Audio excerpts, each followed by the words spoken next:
Entonces, general, muchísimas gracias por permitir a la silla caliente que entre a su casa. Complacido en tenerlo por aquí.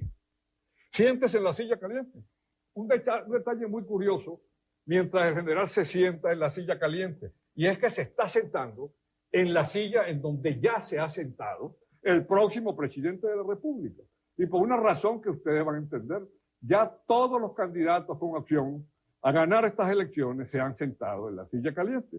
Pérez Jiménez se sienta allí, pero él no es candidato. A él no le vamos a preguntar la marca mínima, o sea, la condición para ser presidente. Porque si le aplicamos la marca mínima, tenemos que reconocer que ya superó esa marca, que es olímpico, medalla de oro. Entonces la pregunta sería esta, general. Hemos venido aquí en busca de un diagnóstico. Usted conoce con la palma de su mano a Venezuela. Entonces usted terminó ya un ciclo, es decir, el ciclo que comenzó con usted, el de los partidos, porque la gente lo asocia a las asonadas militares, pero no a los partidos. Y usted es el primero que lleva un partido de oposición al poder en Venezuela, aunque después fue víctima de su propia medicina, pero ese es otro problema. Entonces yo digo, usted que comenzó ese ciclo, ya ese ciclo está agotado. Los partidos están, como hablamos popularmente, rayados. La gente añora un régimen como el suyo.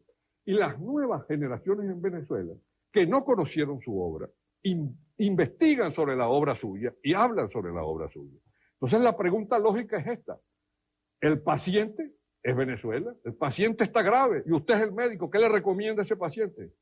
Antes de dar contestación a su pregunta, quisiera hacer algunas aclaratorias. En la actualidad no estoy respondiendo, no voy a responder a las preguntas como candidato a la presidencia de la República por la sencilla razón de que ya pasé la edad que a mi juicio se debe tener y estoy físicamente debilitado, lo que significa que no puedo, en función de ese debilitamiento, hacer una labor buena. Perdón, presidente. Usted tiene, para que la gente lo sepa, el general Pérez Jiménez tiene 84 años. Está casado con doña Flor Charbó de Pérez Jiménez. Tiene 4 hijas, tiene 10 nietos y tiene 3 bisnietos. Siga. Bien, de manera que no soy aspirante a ningún cargo público en Venezuela. Y si fuese aspirante, no, es decir, no lo soy por 2 razones específicas. La primera de ellas porque no estoy en condiciones, repito, en condiciones físicas de asumir esa responsabilidad. Y en segunda razón, y la más, como dijéramos, impactante, es que yo estoy impedido constitucionalmente a presentarme como candidato. Eso es importante para que los jóvenes lo sepan.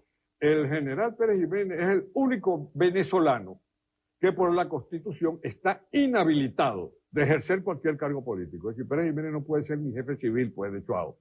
Él no puede hacer absolutamente nada porque lo inhabilitaron cuando, después del derrocamiento, lanzó su candidatura y entonces arrasó como senador.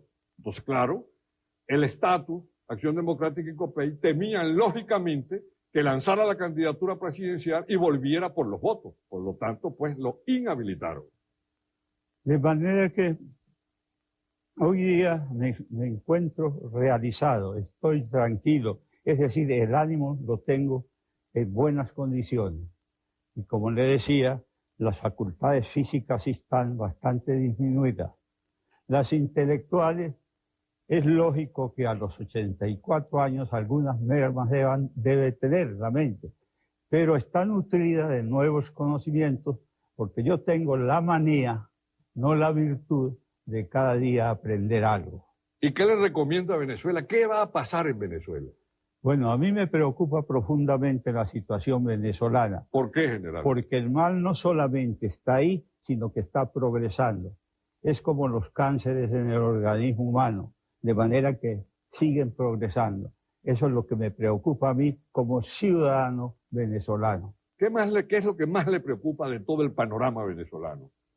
Hay tantas cosas preocupantes que no me atrevería a señalar una de ellas. Ejemplo, la presencia de las Fuerzas Armadas. Hay un fenómeno que no se registró en su época y que esta época se siente. Fíjense, de todos los candidatos a la presidencia de la República, hay 3 candidatos militares, ¿verdad? No podemos decir ex militar porque la condición de militar no se pierde, aunque han pasado a retiro. Esos tres candidatos militares, usted sabe quiénes son, Sí. ¿verdad? El comandante Chávez, el vicealmirante Radamés Muñoz León y es también Sujú Rafo, un general de división. Cada uno de ellos expresa una corriente que existía en las Fuerzas Armadas. La de Sujú, una corriente nacionalista, muy similar a la suya, es una apreciación personal. La del vicealmirante es una corriente constitucionalista profundamente anticomandante Chávez. Y la de Chávez, pues, es un criterio de cambio total con un sentido no tradicional. Entonces, y yo me pregunto, en tiempos de Pérez Jiménez no pasaba eso. ¿Qué ocurrió con las Fuerzas Armadas? Bueno, yo quise hacer de las Fuerzas Armadas la institución modélica en función de nuestra historia. Fueron hombres venezolanos incorporados al Ejército Libertador los que realizaron la labor de independizar colonias dependientes y, valga la redundancia, de países europeos. De manera que esa función se cumplió, la cumplieron esta generación. Ahora queda a la nación venezolana la tarea de redimirse económicamente de los depredadores o de los elementos que gravitan sobre la situación ¿Y qué aconseja usted para redimirse de esos depredadores? Bueno, Que son como la termita, ¿no? Simple y llanamente no podría concretarse en una frase. Hay necesidad de acordarse en programas puntuales, es necesario hacer una labor didáctica de manera que se entienda la profundidad de la reforma. Pero usted es un hombre eminentemente práctico, sin olvidar siempre una base teórica. Usted decía tal puente el 2 de diciembre estaba, tal autopista estaba. Entonces imagínese usted con 40 años menos, ¿qué aconseja un país que vive una política de terror, de suspenso? No sabemos qué va a pasar en el próximo capítulo. Quizá en el folleto que le presenté hace unas horas se encuentra la respuesta. Bueno, para ilustrar al público, esta es una cosa muy importante porque los jóvenes no lo saben. El general Pérez Jiménez en el 57 considera él, y es el primer presidente que hizo esto, considera él que él debía prorrogar su mandato 5 años más, porque no había terminado su obra, no había terminado sus planes. Y es entonces donde en el Congreso él pide 5 años más, si mi memoria no me falla, para terminar esto, por ejemplo. Creo que eran 7.000 kilómetros de carretera. Me parece que eran 2.500 kilómetros, puedo equivocarme, ¿no? En la famosa red ferroviaria que enlazaba a Caracas con Maracaibo y San Cristóbal por el occidente y con Barcelona y Puerto La Cruz por el sur. Usted me corrige si me equivoco, pero me parece que eso es así. 500 kilómetros de autopista y 300.000 viviendas. Además, 1.000 grupos escolares de 600 alumnos cada grupo y algo sorprendente, pues la siderúrgica del Orinoco, la hidroeléctrica del Caroní, la carretera Santa Elena de Guairén, Brasil. Eso era en general el plan que le faltaba por concluir y él entonces pide eso. El plebiscito pues falla, como ya sabemos, pues Pérez Jiménez viene el 23 de enero y se vaya, es una historia ampliamente conocida de todos. Pero hay algo curioso, en el 73, a esto que se refiere el general, él me mostró su mensaje, el candidato Pedro Tinoco viene a pedir ayuda y apoyo a Pérez Jiménez. Y Pérez Jiménez hace un diagnóstico de la nación poco divulgado. En ese diagnóstico tengo entendido que usted señala varias cosas. Le señala a Tinoco que la delincuencia es la más grande en el 73. Los ranchos, hay una cifra de 200.000 ranchos aproximadamente. En Caracas hay 300.000 desempleados. Y hay 70% de burocracia. Ese es el panorama que usted hizo del país en el 73. Y yo pregunto, ¿y ahora qué panorama hace? ¿Es el mismo o más grave? Más grave. Indiscutiblemente que todos los males señalados en esa oportunidad hoy día se presentan abultados. Y lo que es más preocupante, son males crecientes. De manera que no solamente hay que parar la acción del gobierno, sino iniciar la recuperación nacional que se ha perdido. Entonces, ¿cómo paramos la acción del gobierno? ¿Cuál es el consejo suyo? Y recuperamos el país. Bueno, simple y llanamente yo creo que hay que hacer un cambio en el sistema. Los partidos, si quieren sobrevivir, tienen que modificarse sustancialmente, de manera que recojan los anhelos de la colectividad venezolana y no de un sector de esta colectividad. ¿Usted cree que el partido venezolano tiene la suficiente capacidad de autocrítica para hacer eso? Porque eso que usted dice es viable. El Partido Comunista lo hizo en la Unión Soviética. La Unión Soviética muere, cristianamente, como diríamos, porque los propios comunistas hacen una autocrítica. Pero yo creo que los adecos y los copellanos no llegan a una autocrítica como la que está haciendo usted. Por ejemplo, ¿qué cree usted que deben hacer los partidos? Usted ha dicho que los partidos tienen que colaborar con el país, pero ¿qué? Tienen en este momento una autoridad ilimitada. Entonces, ¿qué se puede hacer en Venezuela? Bueno, en Venezuela es necesario capacitar para actuar en esta época a las clases dirigentes, así como también mejorar la ciudadanía en general. Esta es una labor que hay que explicarla con mucho detenimiento, pero que en síntesis se trata de adecuar las clases dirigentes a la época que está viviendo la humanidad y hacer de los ciudadanos que hoy día se están formando entes acordados con la situación que está viviendo la humanidad y que tiende más hacia las ciencias que hacia las letras. Entonces, de acuerdo con lo que usted dice, los partidos venezolanos no están preparados para el papel que están jugando. Entonces tiene que haber algo de carácter legal que limite u ordene la autoridad de esos partidos. ¿Qué cree usted sobre eso? Pero antes de usted contestar, que nos conteste hasta dónde deben llegar las autoridades de los partidos en Venezuela, vamos a un corte comercial y luego regresamos para que el general Pérez Jiménez nos explique su teoría al respecto. Le preguntamos al general algo apasionante, la silla se pone muy caliente. El fracaso de los partidos políticos en Venezuela, de acuerdo con él ha dicho, es porque no han estado a la altura de las circunstancias. Entonces hay que hacer algo, porque no se puede gobernar sin partidos. Entonces, presidente, ¿qué se va a hacer con los partidos en Venezuela? Porque su régimen funciona, o funcionó cuando no había partidos, pero no podemos vivir sin partidos. Entonces, ¿qué recomienda usted que se haga? Bueno, en principio, cuando yo me lancé solicitando el voto del pueblo para prorrogar mi mandato durante 5 años más, uno de los argumentos que escribí fue que los partidos no funcionaban, que los partidos resultaban una rémora para el progreso de la nación. Eso fue en el 57. De manera que entonces había en ese momento que prescindir de la actuación de los partidos. No se podía permitir que ellos estuviesen interfiriendo en la política, haciendo manifestaciones, puesto que esas manifestaciones eran lesivas a los intereses de Venezuela. Voy a citar algunas. Sí, dígame algunos ejemplos, porque mucha gente joven que le está viendo puede creer que estos son resabios, pues, sí, dictatoriales. Entonces, dígame algunos ejemplos de por qué el partido no estaba a la altura de las circunstancias como en Estados Unidos o Inglaterra en Venezuela. Dígame algunos ejemplos.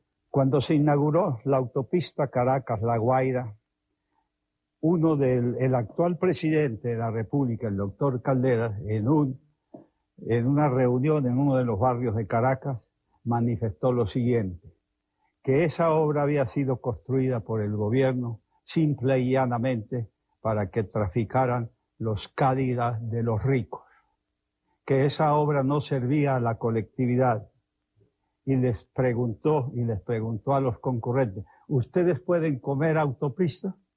Claro que la autopista no se hizo para morderla, ¿no? Pero sí para facilitar los transportes entre el litoral y Caracas, y modificando así las tarifas que se establecían por el transporte, es decir, abaratando los fletes. También alguien de los partidos me dijo una vez que Venezuela no necesitaba la recuperación de los territorios perdidos. Cuando yo estudié geografía, decía Venezuela, extensión territorial, 1.020.000 kilómetros cuadrados. Cuando salí de Venezuela eran 1.916.000 y tantos kilómetros cuadrados. Perdón, ¿usted cree que con usted hubiésemos recuperado parte del Esequibo? Se estaba haciendo lo posible para eso. ¿Y usted personalmente piensa que lo hubiera recuperado? Sí, porque estábamos desarrollando una labor que a mi juicio hubiera culminado con dos cosas. O la Guayana inglesa en este entonces se anexa al territorio venezolano con un estatus especial, o hubiéramos tenido que por la fuerza recuperar el territorio del Esequibo.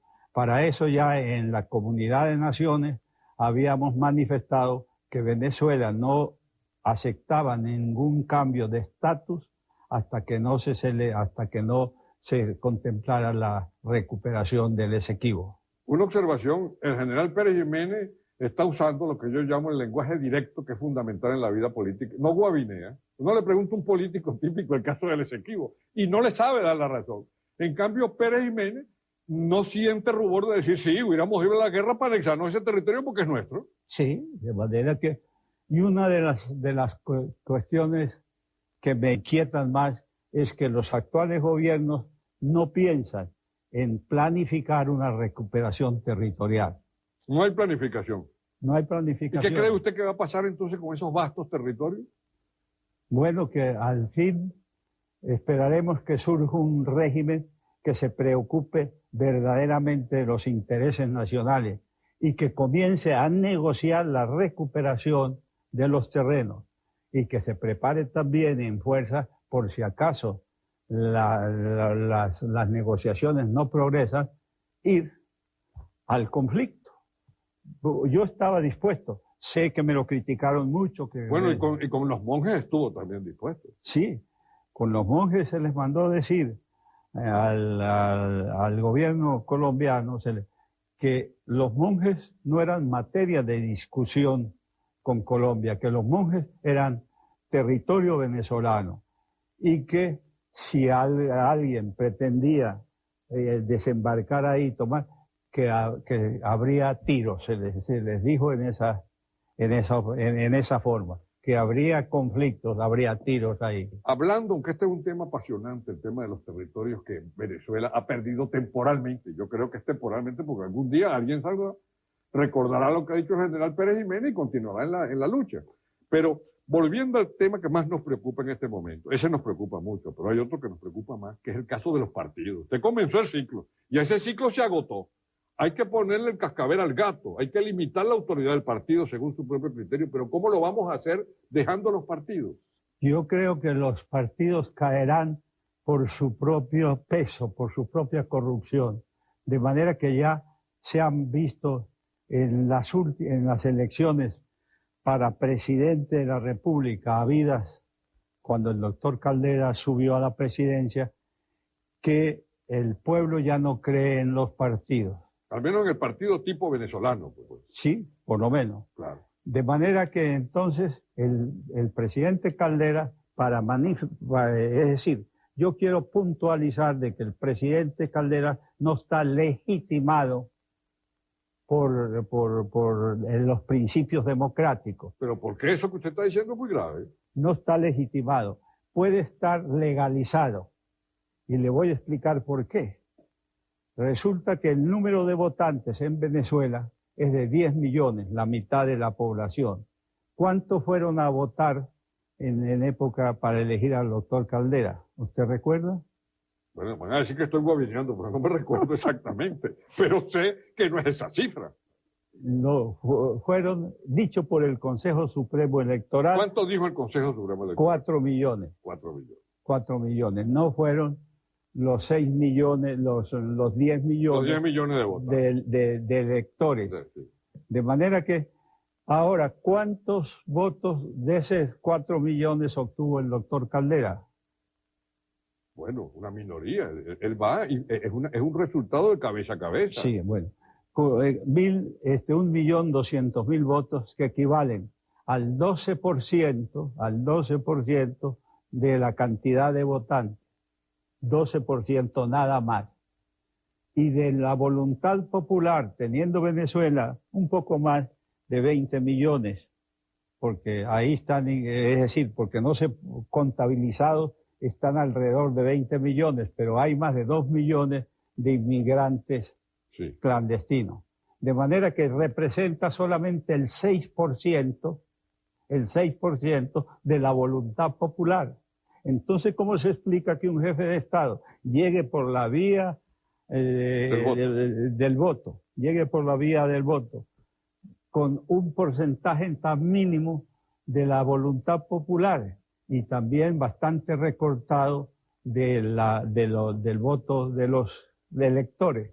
Pero ¿cuál es el daño mayor que cree usted que el partido le ha hecho al pueblo venezolano? La burocracia, la negligencia, el tírame a algo, la mordida, ¿qué es? Hay Porque yo otra creo... cosa. Aquí está la síntesis. Ajá. Le voy a leer lo que hace unos cuantos días. Sobre la autoridad de los partidos. No, voy a leer. Ajá. Venezuela, la otrora próspera, prestigiada y recia patria del forjador de naciones, yace ahora empobrecida, corrompida y debilitada por la acción que durante casi 8 lustros han venido ejerciendo sobre ella vándalos analfaciencia que no saben tan siquiera cuantificar la magnitud del daño que han causado. Bueno, esos daños que los partidos han causado, me decía usted fuera de cámara, hace poco pues, me decía fuera de cámara que hay varios términos que usted ha creado. Por ejemplo, está uno que me llama mucho la atención, que es el que viene atrás que arree. Usted define eso como el trasarrierismo. Entonces, ¿qué es el trasarrierismo? Es decir, que usted considera que ha sido un pecado para los partidos la historia aquella del gobierno anterior o del gobierno futuro. Es decir, que el que venga atrás que arree. Yo no es que he inventado estos vocablos, sino que en mi afán de expresar las cosas con toda claridad, he llegado a la conclusión de que para designar a esa gente que va en pos del cargo público, solidarizándose con quien se le puede dar, pues a eso los llamo yo los tiramialguistas. Ajá. Entonces quiere decir que para Pérez Jiménez, en este diagnóstico que está haciendo, hay dos elementos graves en el país. El trasarrierismo, que es aquello de que el que venga atrás que arree, y la otra cosa, el tiramialguista. Ya vamos a hablar de los dos, del funesto tiramialguista y del que viene atrás que arree, y de otros 3 términos que usted tiene que conjugan un cuadro de la vida nacional, que es la picada, la mordida y el taracón.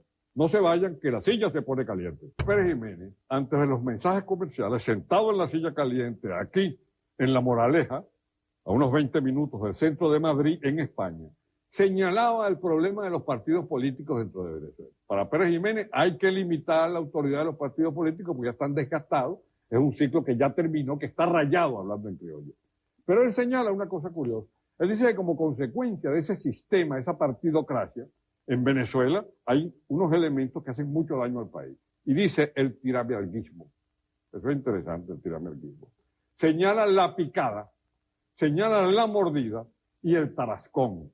Como estos pueden ser elementos nuevos a muchos de ustedes, especialmente para la gente joven y el tarascón, vamos a que el general vaya definiendo la situación. Cuando usted dice la picada, ¿a qué se refiere? Bueno, comenzaré por decirle que en una de las repúblicas latinoamericanas existía desde hace tiempo la mordida, que es la que cobra el funcionario para prestarle los servicios que deben suministrarse gratuitamente. Pero es que en Venezuela la cosa se ha ampliado tanto hacia arriba como hacia abajo. Y entonces yo he dicho que lo que percibe el pequeño funcionario por pasar al sujeto que va a hablar con la autoridad mayor es lo que se llama, lo he definido, la picada. La picada. Que hay que darle unos cientos de bolívares al funcionario. El que va a buscar una cédula, por ejemplo. Sí, exactamente. Que le van a poner una boleta y no quiere pagarla, la picada. La picada. Ajá. Pero también hay funcionarios que requieren que se les dé más. Y esos son funcionarios de categoría superior a los anteriores. Eso lo he llamado yo la mordida. Es una jerarquía mayor. Sí, es de una jerarquía mayor. Y ya lo que el ciudadano va a darle ya no son centenas de bolívares, sino millares de bolívares. Ajá. Y por último viene la tarascada. La tarascada. No el tarascón, como yo decía, la tarascada. La tarascada. Ese es un término andino, creo, la tarascada. No sé, simple y llanamente me inspiró el asunto las mandíbulas de los saurios, de los... Sí, ese es el tarascón cuando cierra. hay que ver la cantidad que abarcan cada Sí. vez que cierran Sí. los caimanes, bueno, Sí. o los cocodrilos del Orinoco. Sí. De manera que eso ya significa millones. De manera que la picada es de centenares de bolívares, la mordida de millares de bolívares y la tarascada de millones de bolívares. Ahora, ¿por qué ha venido eso en Venezuela con los partidos? Que es lo que más nos interesa. ¿Qué ha pasado? ¿Por qué no están preparados los partidos venezolanos? ¿Por qué han demostrado ineficacia en estos 40 años los partidos? Porque tienen la obligación los partidos para mantener sus votantes de hacerles concesiones. Y una de las concesiones es que van al cargo público no por capacidad, sino por vinculación con el partido o en pago de actividades que favorecen al partido. De manera que en Venezuela también hay un dicho que dice, no me des nada, sino ponme donde haya. Exacto. Utilizan la palabra aiga, la inventan. Aiga, sí. Sí, que tiene una historia, ¿no? Tiene una historia de Guzmán Sí, Blanco, un sí. señor que fue a pedirle una aduana y le dijo, Sí. póngame donde haya, no le digo donde Donde- haya, sino donde haya. Donde haya. Ahora, ¿en qué otros factores negativos ve usted en la actual organización política? Ahora imagínese que usted se convirtiera de pronto en abanderado de los partidos, quisiera gobernar otra vez, pero con partidos.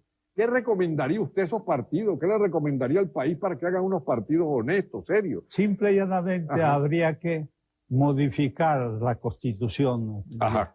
porque para entonces reducir a los partidos a ciertos parámetros más estrechos con el fin de que no puedan causar, dañar o penetrar a las instituciones básicas de la nación.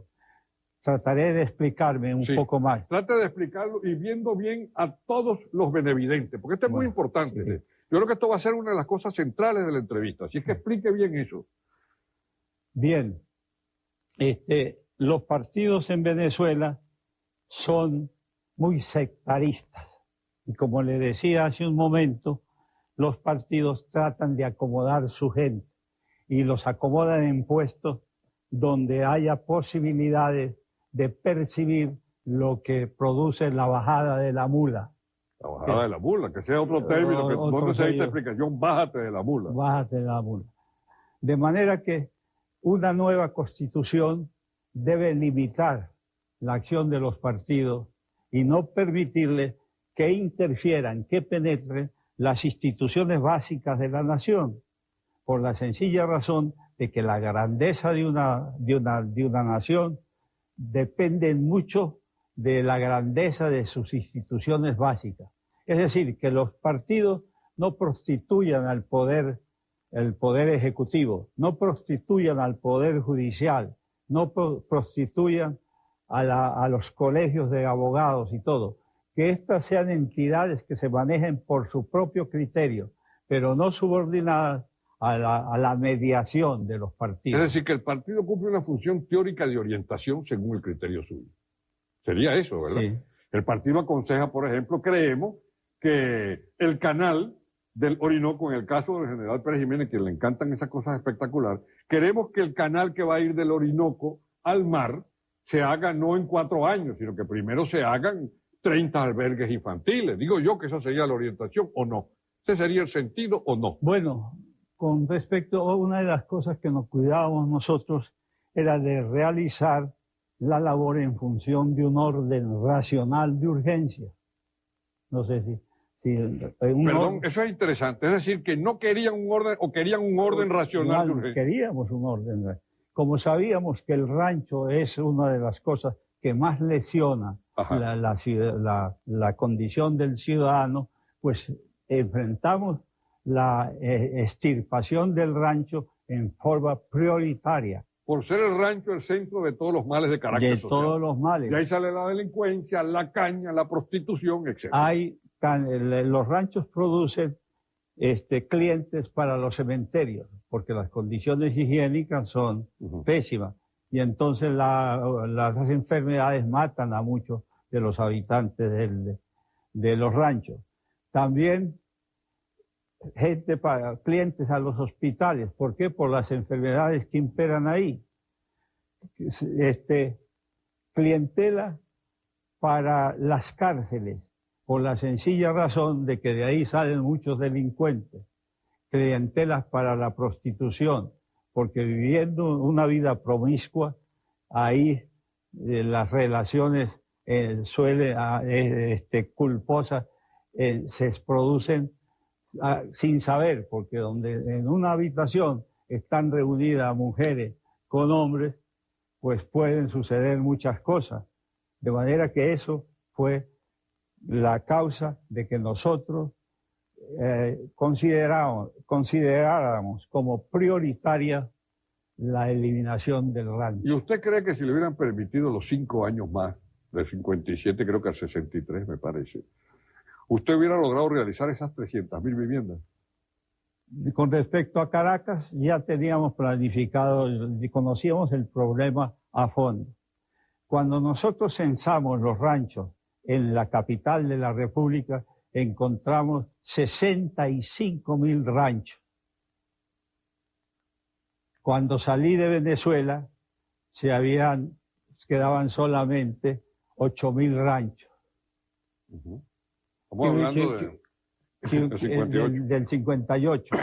Quedaban en la capital de la República solamente 8.000 ranchos que hubieran desaparecido en el primer semestre de 1958. Ahora bien, desafortunadamente o afortunadamente, este es un problema histórico, eso no se hizo y la situación quedó allí. Yo me pregunto, y vamos a retomar la cosa desde el comienzo. Un Pérez Jiménez, 40 años menos, ¿qué hubiera hecho en este momento en Venezuela? Pues como está Venezuela, quizá el fruto de una labor no se podía ver de inmediato. Claro, sí, pero ¿qué haría usted? La máquina del tiempo, el túnel de lo coloca en Miraflores, tiene 40 años menos. Y se encuentra con esa situación que se está viviendo. Volver a los parámetros que tuve en mi actuación de gobierno y que están inscritos ahí en ese ¿Usted cree que el país tiene remedio? Claro que tiene remedio. ¿Qué es lo primero que hay que hacer para que tenga remedio el país? Hay que suprimir 1 millón de empleados públicos que están consumiendo gran parte de los ingresos del trabajo. Perdóneme, general, que me estoy poniendo fastidioso. ¿Cómo dice que vea la Cámara? Sí. Porque yo sé que muchos de los que están viendo allí viven del gobierno y van a decir, pero bueno, y Pérez Jiménez quiere quitarnos el puesto. Ajá, usted elimina, estamos hablando hipotéticamente, ese 1 millón de empleados públicos, ¿cómo vive esa gente? Pues vive trabajando en otras actividades. En nuestra época se requería mucha mano de obra para las distintas obras que estaban en marcha. Es decir, que si hay un plan nacional de obras públicas espectacular, no hay problema. No hay problema, no lo había en nuestra época, porque tuvimos que importar trabajadores de Portugal, de España y de Italia. Sí, pero hay que decirle a la gente por qué importaron trabajadores, porque esto es importante, ¿no? Se importaron trabajadores porque la política que se seguía, ¿verdad? Y yo estoy muy alejado del perejimenismo, se seguía una política que era de la construcción fabulosa y monumental, el puente sobre el lago, creo que eran casi 9 kilómetros, era el más largo en aquella época del mundo, la siderúrgica, el desarrollo de Guayana, etcétera, eso no lo hubiera hecho ninguna democracia. Entonces, obras verdaderamente monumentales que requerían que viniera mucha gente. En aquella época me parece que se trabajaba de noche, yo recuerdo, de noche. Se trabajaba 3 turnos. 3 turnos, y en uno de mis libros... Sobre todo en las obras urbanas. Ajá. En uno de mis libros, El Trocadero del Pasapoga, yo cuento que usted era noticia cuando se presentaba de noche, en traje de campaña, a obras que se estaban haciendo, y hablaba con los inmigrantes portugueses e italianos. No tanto en traje de campaña, le voy a decir, si eso era así, salíamos de alguna reunión formal, más bien con traje de etiqueta y todo, y entonces yo le decía a mi mujer, vamos un momento a recorrer las obras que están en marcha, a ver cómo están trabajando esta gente. Al llegar a la obra, los trabajadores portugueses comenzaban a mover el pico con mayor celeridad. Y yo les decía, tranquilos, sigan trabajando a su ritmo. Me complace que ustedes estén trabajando satisfactoriamente. Está bien. Ahora hay otra cosa, general, que ¿cómo se puede evitar eso en Venezuela? Usted puso el dedo en la llaga cuando usted dijo, ¿verdad?, que el partido político, sin tener credenciales profesionales, se mete a hacer cosas. Ejemplo, de pronto el partido político recomienda a 20 maestros, 40 maestros en un pueblo y los maestros son malos. Entonces yo pregunto, ¿cómo esta nueva Venezuela va a hacer eso? Para que médicos incompetentes por recomendación política no estén ocupando cargos que no debían ocupar. Pero antes de que usted hable, vamos a unos mensajes comerciales y ya regresamos. Esto se va a poner más caliente. Estamos en Madrid, a 20 minutos del centro de Madrid, en La Moraleja, en la residencia del general Marcos Pérez Jiménez. Él está sentado en la silla caliente. Y hasta ahora, que ya es bastante tarde, no ha guabineado. Yo presumo que no va a guabinear, pero si guabinea tendremos que decirle, porque le vamos a preguntar sobre las elecciones presidenciales. Ya regresamos. Dialogábamos con el general Marcos Pérez Jiménez aquí en Madrid. Y le preguntábamos que cómo se iba a hacer para que en esta nueva Venezuela, porque ya el ciclo está agotado, el mismo ciclo que abrió Pérez Jiménez el 18 de octubre del 45, con la presencia de los partidos, ya está agotado. Entonces decía él que una de las cosas que hay que hacer es limitar la influencia política o politiquera, diría yo, del partido en las áreas exclusivamente técnicas, ¿verdad? Que vaya como médico de un hospital, no el que recomienda el partido, sino el mejor médico. Entonces yo pregunto, ¿cómo vamos a poder lograr eso? Porque hay que hacerlo con cuidado. Hay algo general que yo no sé si usted, bueno, lo debe conocer, pero lo he enjuiciado. Fíjese que en el caso del Consejo Nacional Electoral, todo el país protestaba porque era demasiado politiquero. Y entonces por decreto dijeron que ningún miembro de partido entre en el Consejo Nacional Electoral. Que eso es absurdo, porque eso es como decir que en un hospital no va a haber médicos. Tienen que haber médicos en los hospitales. Un consejo electoral que va a decidir unas elecciones tiene que tener políticos. Bueno, erradicaron a los representantes de partidos, sigue la influencia de partidos, porque en Venezuela nadie es independiente, general, usted lo sabe. Los independientes son más dependientes que los propios miembros del partido. Entonces, ¿cómo se va a hacer eso? Porque ahí, usted ha citado el problema, ese es el problema. Un portero tiene que ser adeco, tiene que ser copellano. Un médico tiene que ser adeco. Ese es el problema. Entonces, ¿cómo se termina con eso? La realidad es que Venezuela necesita una transformación mental en sus clases dirigentes y de los ciudadanos en general. De manera que esta época que está viviendo la humanidad está caracterizada por ir más que todo hacia la ciencia y hacia la técnica. De manera que las clases dirigentes tienen que adecuarse a esa corriente y tienen que ser, no es que sean científicos, pero sí que estén suficientemente informados sobre muchas cosas que debe estar informado el verdadero estadista. De manera que entonces necesita modificar el criterio de las clases dirigentes. Pero también se necesita modificar la mentalidad del ciudadano en general. ¿Cómo? Mediante, nosotros íbamos a poner en marcha esos grupos escolares a que me he referido. Los grupos escolares, exacto. Con el propósito de que fuera una realidad, una medida dictada por el general Guzmán Blanco, que era la instrucción primaria gratuita y obligatoria. De manera que al hacer nosotros esos grupos escolares, pensábamos con ellos copar toda eran 6.000 grupos escolares, me parece. 1.000 grupos escolares. 1.000 eran. 1.000 grupos escolares. Grupos. De manera que entonces, copar, tener capacidad para hacer efectiva esa disposición del general Guzmán Blanco de que la instrucción fuera gratuita y obligatoria. Pero nosotros lo íbamos a aumentar con algo más práctico.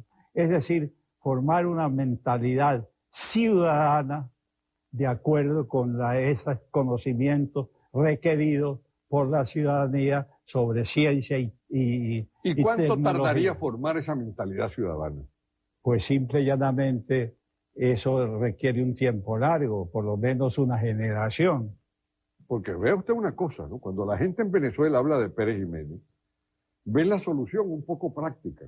Dicen de pronto, Pérez Jiménez era un gran gerente, así que aquí lo que necesitamos es un gran gerente. Entonces yo creo, si surge un Pérez Jiménez no con la versión Pérez Jiménez 1945 ni 48, ¿usted me entiende? Sí. El nuevo Pérez Jiménez, vamos a usar su nombre y me perdona, como símbolo de construcción, de eficiencia y de espíritu pues pragmático, aunque con una base teórica. Un Pérez Jiménez es un estadista realista. Pan, pan, vino, vino, no guabinea. Asume su responsabilidad. Entonces yo pregunto, Bueno, ese Pérez Jiménez tiene que tener condiciones.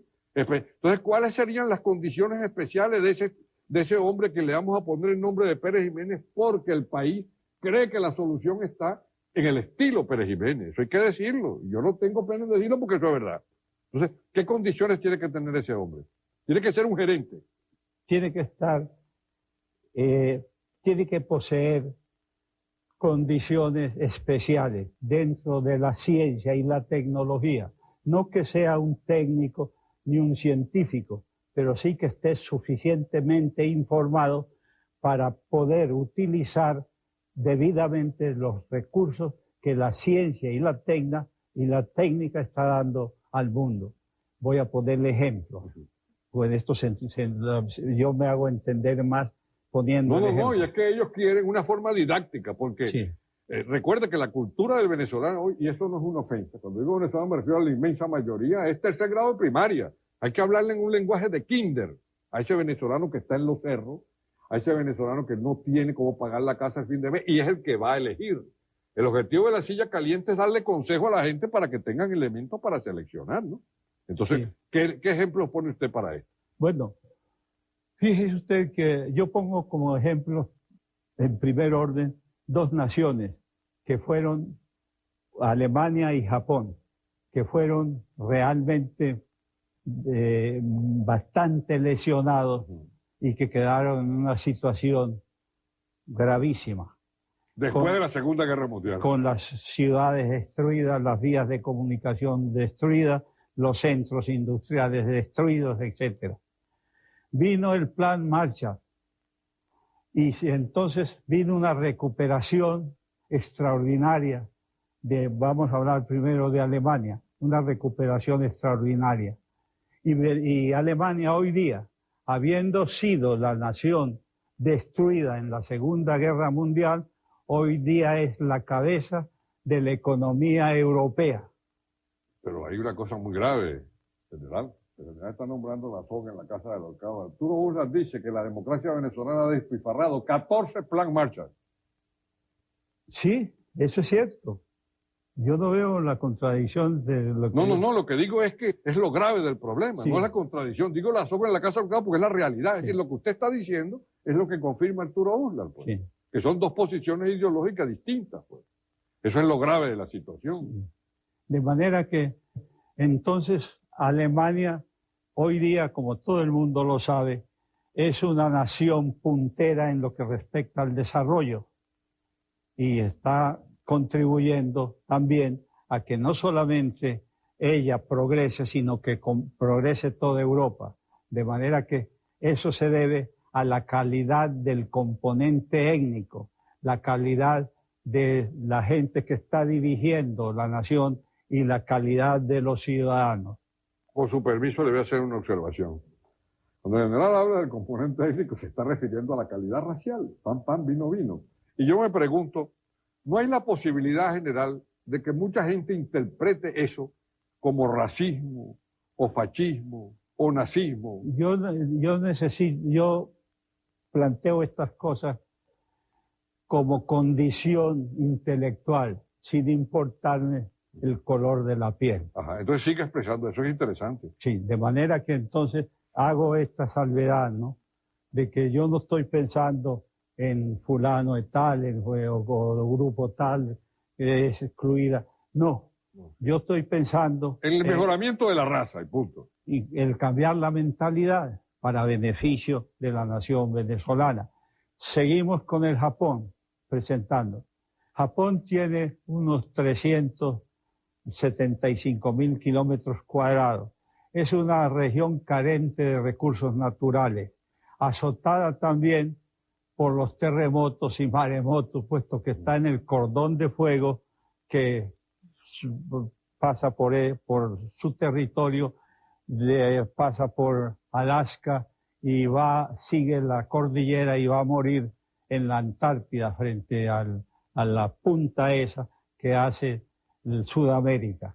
De manera que lo que yo hablo concretamente es del cambio de la mentalidad, y los japoneses que sufrieron la bomba atómica y todo, hoy son la primera potencia económica del Oriente. ¿En cuántos años, si no se hubiera roto el proceso perejimenista, que abre las puertas ahí a todos los extranjeros? Hubo un año en donde llegaron a Venezuela, eso no lo saben los jóvenes, más de 70.000 extranjeros a radicarse en el país. Es un verdadero récord mundial. En aquella época Venezuela era el paraíso. Sí. Si ese proceso no se hubiese roto, general, ¿cómo estaríamos hoy en día? Tenemos un ejemplo que es el de las reinas, ¿no? Sí. Estamos ganando todos los concursos de belleza. Yo las llamo las reinas de la dictadura, sin ánimo de ofender. Sí. Porque, no, sí, a mí no me ofende la cuestión. Todas son unas mujeres de 2 metros de estatura. Sí, no me ofende que me digan dictador. Eso es importante. ¿Por qué no le ofende? Porque en la historia de la humanidad no se ha visto un dictador majadero. No se ha visto un dictador majadero. Y por no emplear otra palabra. Sí. Una palabra que vamos a decirla clara. Arturo Uslar la popularizó. Sí. No se ha visto un dictador pendejo. Exactamente. Sí. Y si desde la dictadura se podían hacer obras para el beneficio de la nación, pues no me desagrada. De manera que en absoluto. Está bien. Sí. Es decir, que no Guaviné asume su propio muerto. Eso está bien. Una pregunta que le voy a hacer, general. Eso que usted dice está muy bien desde el punto de vista teórico y político, pero hay un factor que no existía en su época, que debe tomar en cuenta un nuevo Pérez Jiménez. Entendiendo un nuevo Pérez Jiménez, un señor con una mentalidad de construcción, basado en la técnica, basado en la ciencia, ¿verdad? Y con deseo de hacer una obra clara, un programa de gobierno real, no generalidad.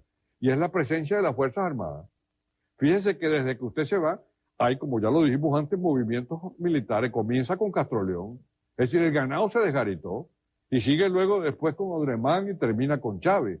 Entonces tenemos un ejército, me da la impresión, por lo poco que yo veo desde afuera, tenemos un ejército que está deliberando. Hay 11 militares retirados lanzados a candidatos a senadores, diputados, y de esos 11 hay 3 candidatos a presidente de la República. ¿Qué ha pasado con esas Fuerzas Armadas que usted modernizó? Porque usted se formó en la escuela del general Juan Vicente Gómez. Sí. Gómez crió las Fuerzas Armadas. Analfabeto y todo lo que le digan, pero crió las Fuerzas Armadas. Es así, ¿no? Bueno. Entonces usted se crió en esa escuela, pero ahora me parece que esa escuela ha cambiado. Bueno, yo quise hacer Decenas de militares retirados lo están viendo, y militares efectivos. Es bueno que se diría a ellos. Yo había pensado en constituir las Fuerzas Armadas como institución modélica en el país. Es decir, la institución en la cual se fundamentara la transformación racional del país. De manera que entonces tenía que procurar mejorar los cuadros de oficiales de las Fuerzas Armadas y otros cuadros de suboficiales, etcétera, y que las Fuerzas Armadas se mantuvieran apolíticas para que pudieran concretar toda su mentalidad a perfeccionarse en sus actuaciones. Las Fuerzas Armadas se han hecho como puntas de rotura, es decir, como vanguardia de esa transformación.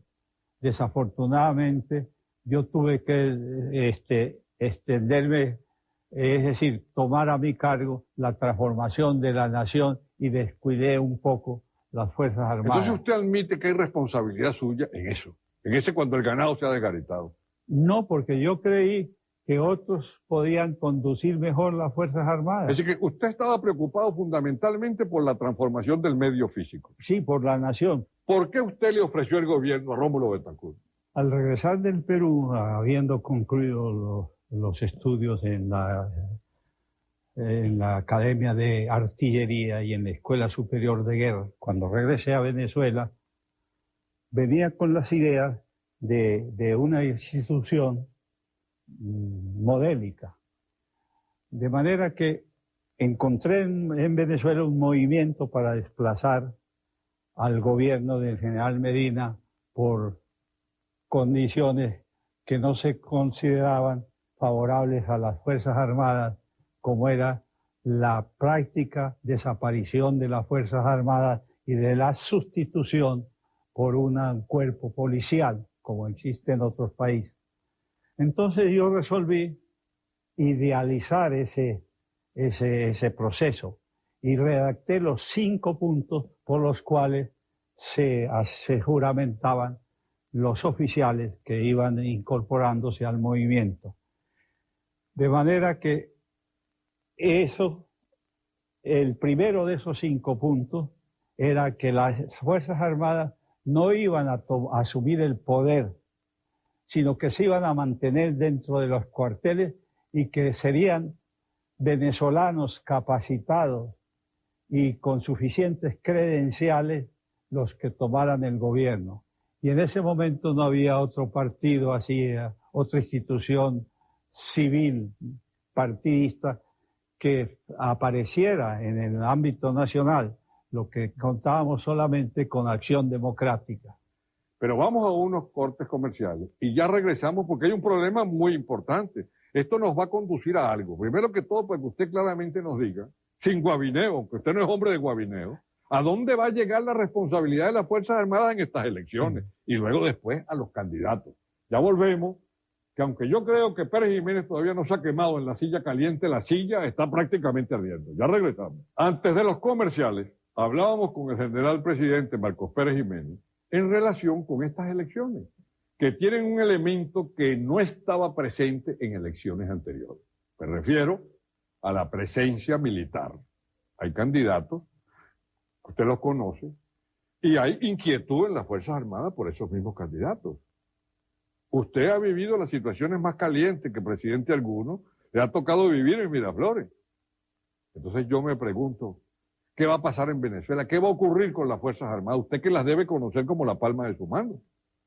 Bueno, yo conocía muy bien las Fuerzas Armadas en aquel entonces, pero desafortunadamente como lo que ha acontecido en las Fuerzas Armadas tiene similitud en lo que respecta a otras instituciones. Es decir, que los partidos han penetrado a estas instituciones. A las Fuerzas Armadas las han penetrado de tal manera que para ascender no se necesitan condiciones específicas profesionales del candidato, sino que van a buscar al líder político que los respalde en el Congreso para lograr la capacitación. Eso hace pues que dependan en su orientación de los políticos, y eso no debe ser así. Uno de los candidatos militares, el vicealmirante Radamés Muñoz León, denunció aquí precisamente en la silla caliente, no aquí, sino allá en Caracas, cuando la silla caliente estaba en Venevisión, denunció que había un tráfico de ascensos, eso mismo que usted está diciendo. Y después que dio esa declaración y el programa salió al aire, entonces lo llamaron y lo interpelaron en el Congreso, porque el Congreso se sintió, pues, sentido, se sintió irrespetado. Pero es una situación que está ocurriendo. Pero yo pregunto una cosa.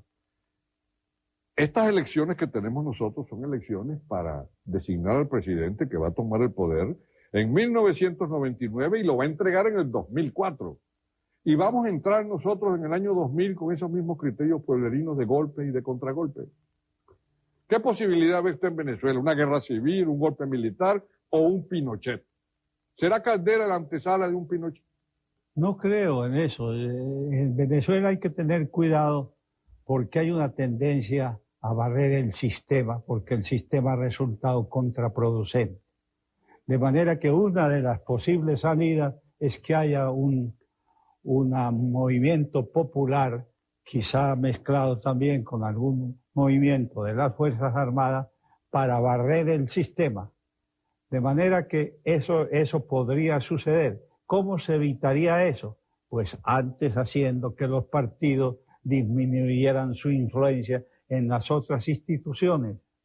De manera que ahí o se va a la reforma del sistema o habrá en algún momento un brote que deshaga el sistema. Estando a pocos días prácticamente de las elecciones, lo que dice el general Pérez Jiménez, que a mi juicio es la primera autoridad en esa materia, creo que es preocupante. ¿Usted no ve otra solución sino esas dos que señalo? Yo no veo otra solución y quisiera equivocarme. Yo lo que quisiera es que no se procediera en tal forma que Venezuela se debilitara en ese cambio. Es decir, que todo pudiera hacerse en forma acordada, en forma sencilla, sin el traumatismo de un golpe de Estado. ¿Puede haber ese cambio sin el traumatismo de un golpe? Yo no sé hasta qué punto los partidos estarán dispuestos a respaldar ese cambio. ¿Cambio sin golpe?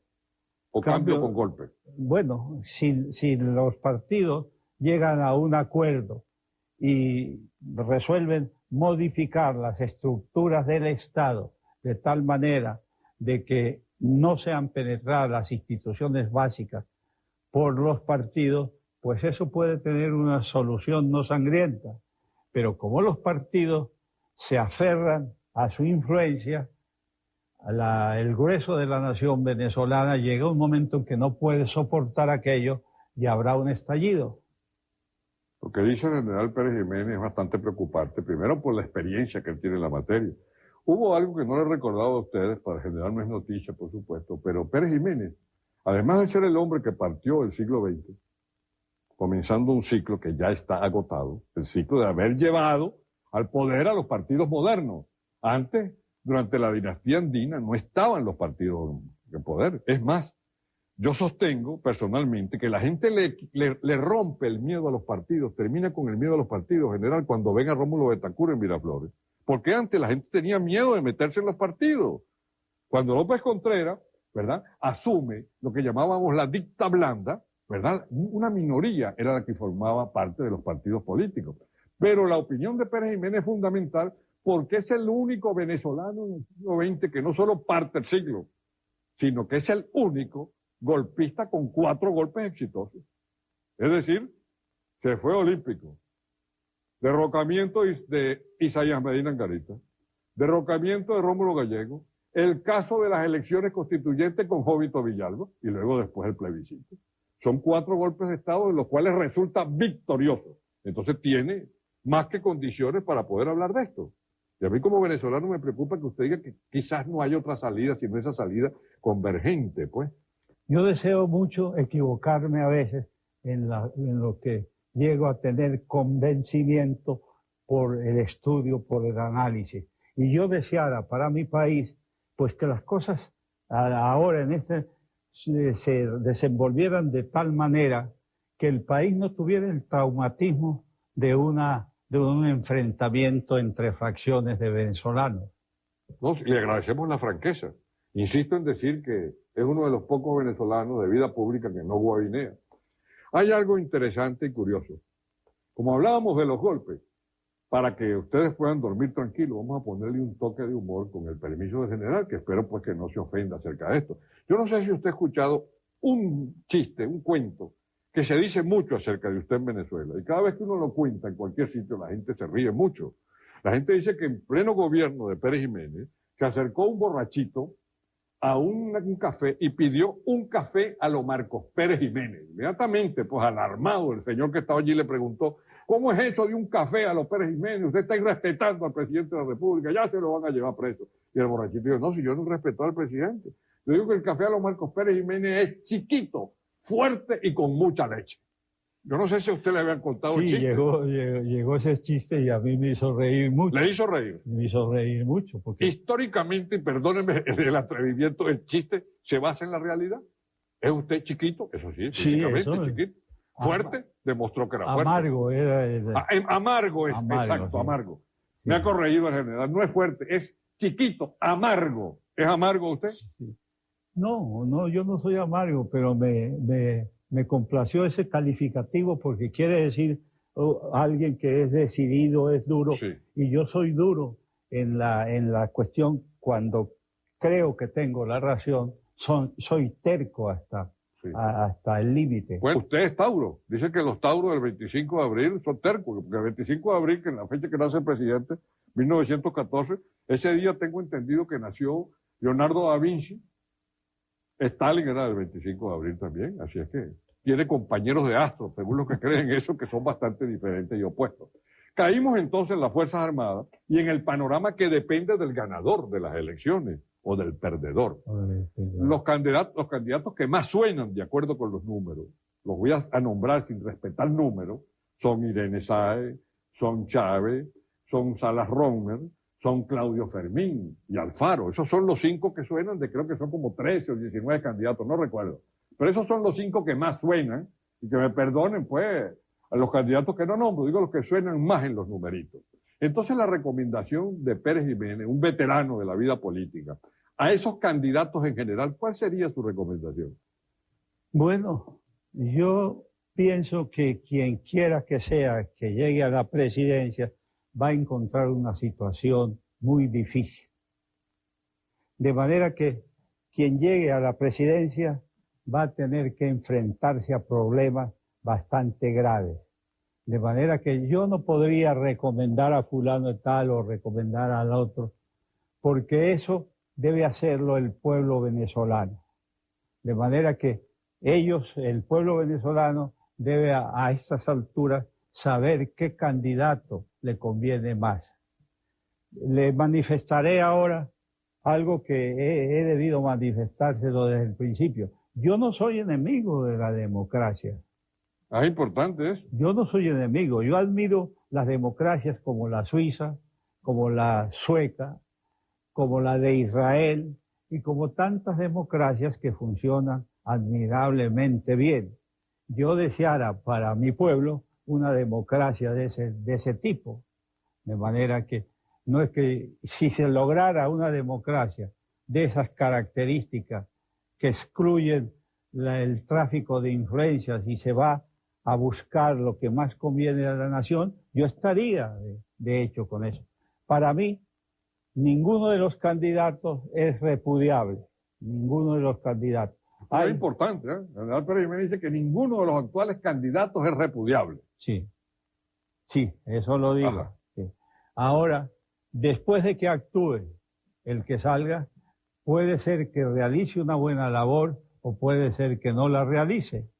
Va a encontrarse, de hecho, con una serie de problemas de difícil solución.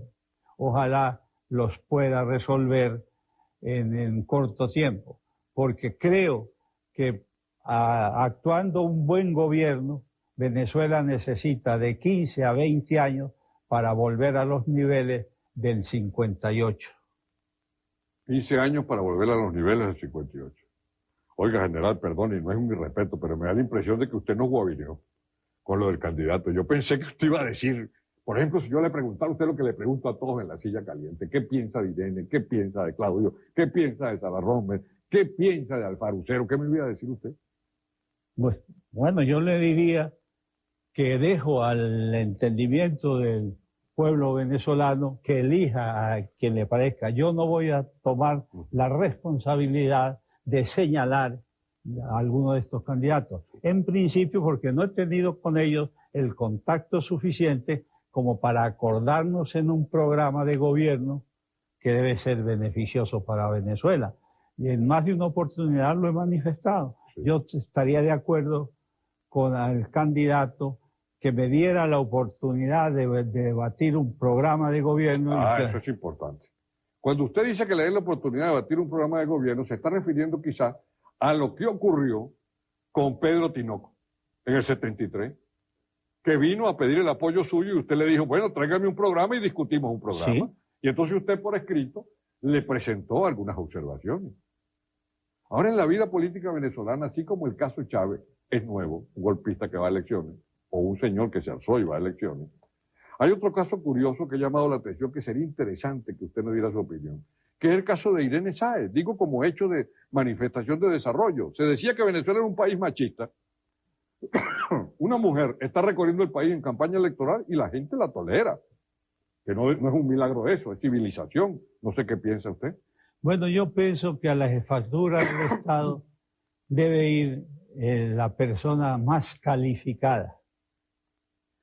Yo sé que la señora Irene Sáez es una belleza, sí. Y resultó así porque nosotros en una época trajimos emigrantes de Europa, inmigrantes en Venezuela.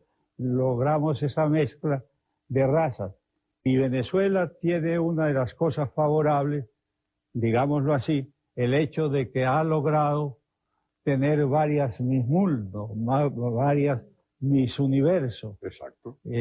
eso hasta cierto punto lo propiciamos nosotros, no con el prurito de hacerlo, sino en el sentido de mejorar el componente étnico. Esa es una prueba. Cuando ven esa belleza de 2 metros de estatura, la gente dice, bueno, estas son las reinas de la dictadura. Entonces quiere decir que nos vamos a ir en blanco, no nos llevamos candidatos de Pérez Jiménez. No nos llevamos candidatos de Pérez Jiménez. Eso va a ser una decepción. Un gentío esperaba que usted esta noche recomendara a alguien. Pero ya que no recomienda a alguien, ¿cuál es la condición fundamental que debe tener quien vaya a ser el presidente de la República? La recomendación fundamental que usted le pide a todo candidato, vamos a un corte comercial y ya regresamos. Le pedíamos al general Marcos Pérez Jiménez qué aconseja él al próximo presidente de Venezuela. ¿Cuáles son las 2 o 3 condiciones fundamentales, general, que usted cree que debe tener el hombre que va a entrar como presidente de Venezuela en el año 2000? Debe tener más de 2 o 3 condiciones, como usted lo dice. Ajá. Porque el acuerdo, yo podría recomendar a plenitud siempre que conociera a fondo los programas que tiene previstos.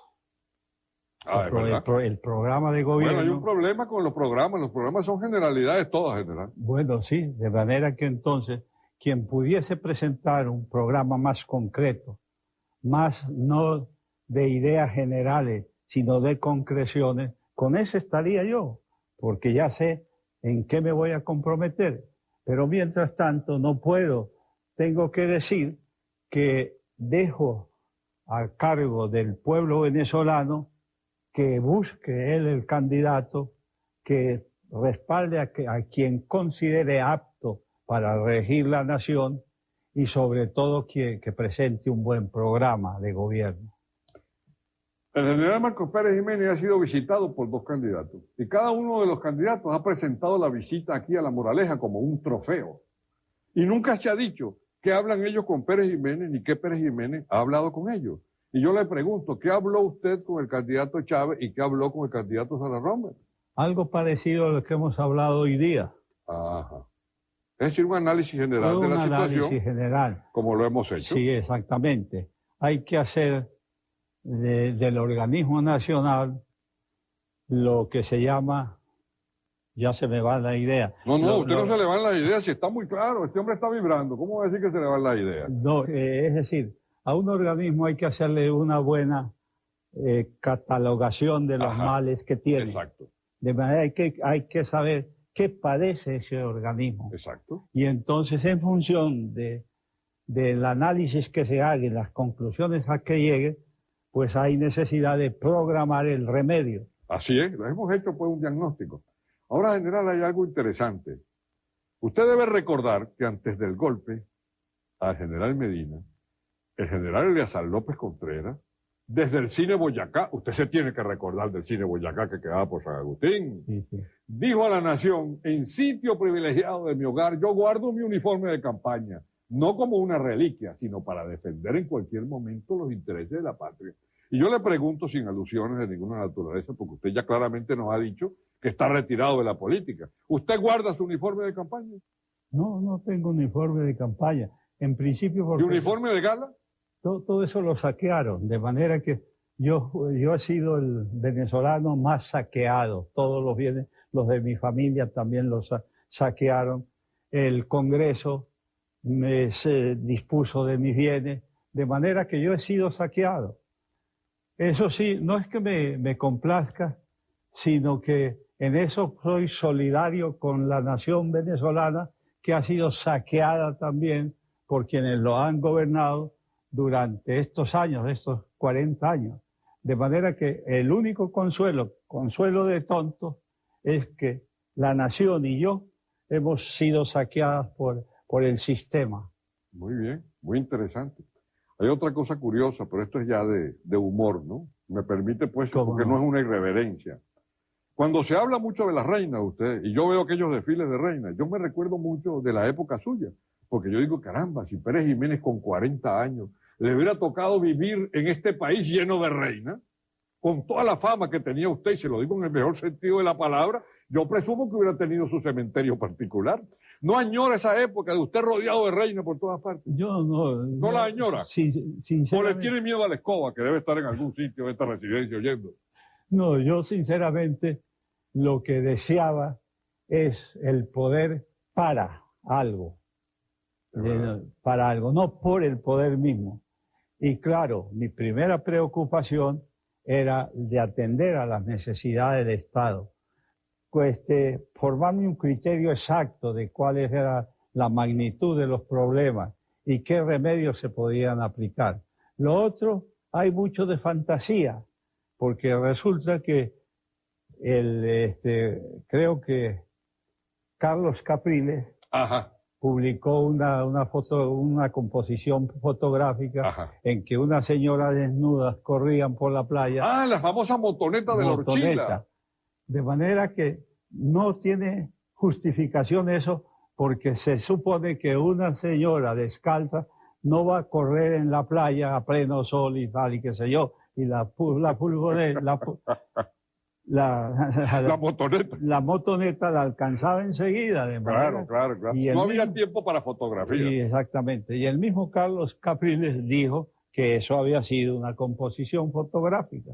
Bueno, vean ustedes que en la silla caliente, parece que cuando alguien tiene veteranía en las sillas calientes, no sale quemado de la silla caliente, porque a este señor, el general Marcos Pérez Jiménez, el presidente Pérez Jiménez, quien partió el siglo, le ha costado y ha tenido que sentarse en las más calientes de las sillas de Miraflores.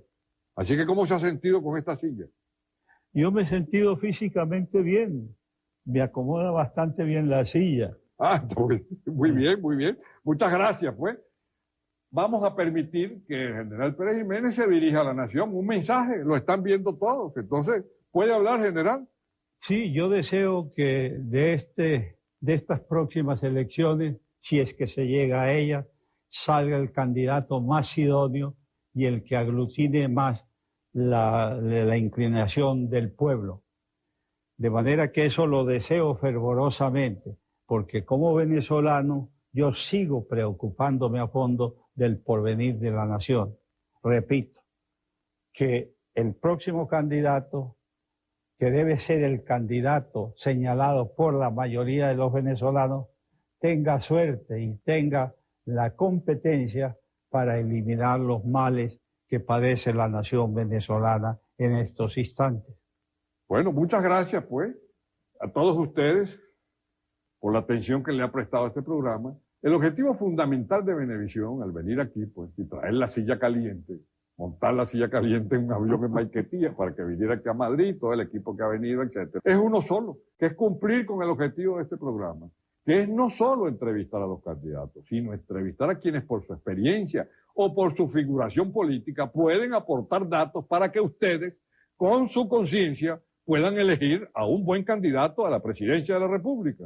Hoy hemos estado con Marcos Pérez Jiménez, único venezolano que sigue inhabilitado en toda nuestra historia, después de estar 35 años desterrado y 5 años en la cárcel, observando algo. Cuando lo sacan de Estados Unidos, bajo la acusación, no recuerdo si era malversación de fondos o peculado. Peculado. Era de peculado. Sí, peculado. Bueno, le imponen una pena, creo que era de 4 años y 1 mes, ¿no? Déjeme decirle lo sucedido en eso. A mí me extraditaron por peculado. Por peculado. Que si era materia contemplada del tratado de extradición. Del tratado de extradición. Exacto. Pero al llegar a Venezuela no me podían procesar por peculado, puesto que yo no administraba.